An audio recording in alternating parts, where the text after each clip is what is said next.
Game week 28 just finished and game week 29 is just around the corner. In this video, we're going to explore what happened in game week 28 while looking at some big injury news potentially for players in my squad and yours, while also looking ahead to see what we should do with Erling Haaland should he be ruled out.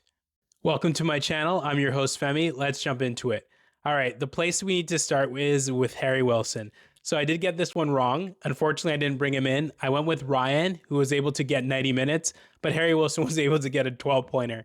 So for those of us who don't have Wilson and are looking to get him in, I do think there's still such a strong opportunity to do this. The reasons: they still have a few home games before blank game week 31, and their next fixture is against West Ham at home. So that's awesome. He has 22 points in the last 3 games. So he's definitely one of the hottest players and informed players in the game right now that you can target. And so I'll be definitely looking to see if he should be brought into my team. The only thing we have to really worry about with anyone looking to be brought in is the minutes risk. Will he be able to play, a good amount of minutes as the next game week 29 is right around the corner? And the thing that we need to do in conjunction now is, I'm just recording this after the Arsenal-Chelsea game, is Declan Rice went off and he was limping. So that's something that we need to consider in terms of injury news, because I could do the easy switch to Rice to Wilson to potentially take advantage of, but I won't be moving early. I'll be waiting to see if we get any news from either of these two managers on these two assets, as well as looking at the big asset that we all did not know that wasn't going to play. And let's talk about him now in Erling Haaland. So it was huge news, and it was talked about all over X about Erling Haaland not even being in the squad in terms of Man City's 1-0 win over Leeds. And ultimately, that really shocked us all and had a big shake-up to our squads, as most people had Bruno vice captain. I went a differential captain in Bukayo Saka, who blanked, so shame on me. But we'll get into the captaincy decision later, and we'll talk a little bit about Bruno. And, for Haaland, if he's out for the next game, which is coming up soon against Nottingham Forest at home, it makes me think, will I be using a transfer there? We're going to have to see if Pep says anything, because as always, he's just such a high price asset. And there's not really many great other forwards to move to outside of Ekitike, who had the big 15-pointer on the weekend as well. So I'm not sure if we're going to take a look there. They do play Wolves, a resurgent Wolves side who just beat Aston Villa in the last game week. FPL is a crazy game, and we're just seeing that again this week with some, really eye-opening scores and teams being able to play against anyone, right? Teams from the bottom being able to compete with teams at the top, teams all over the place. It's one of the most competitive leagues this year in the Premier League. So it's really hard to get, which asset you think will do right. So ultimately, it's not just Haaland in the City side, but it's also Nico O'Reilly who came off. So we already have so many assets that we need to monitor: Wilson, Rice, Haaland, O'Reilly. So I'll just be keeping an eye on the press conferences, and I suggest you do too before making any moves. But the one player from City who keeps shining, who keeps doing so well for us, if you have him in your squad, is Semenyo.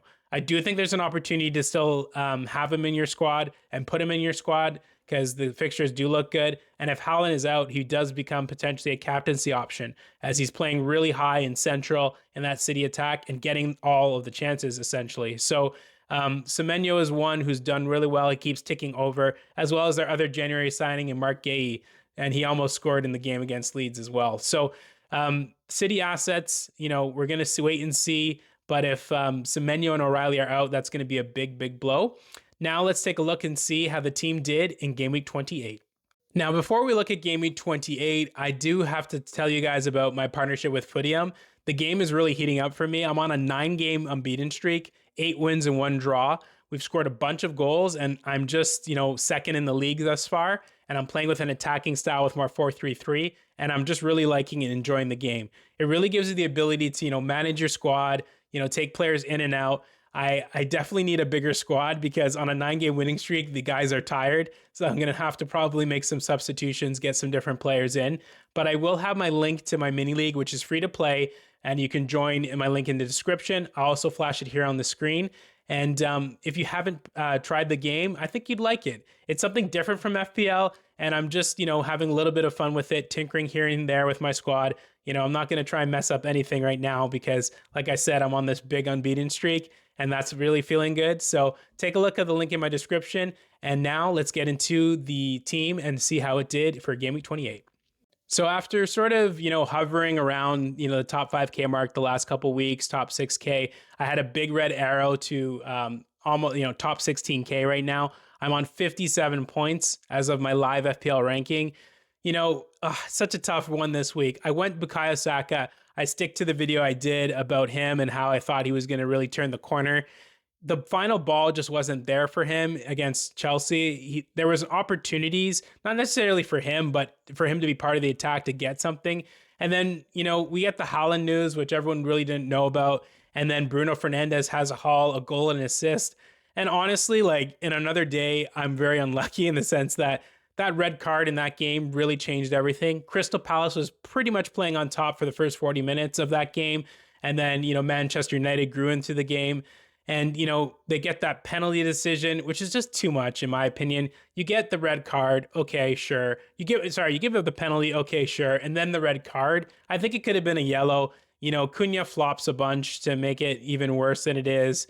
I don't even know if it was a direct, goal scoring opportunity. It wasn't that bad.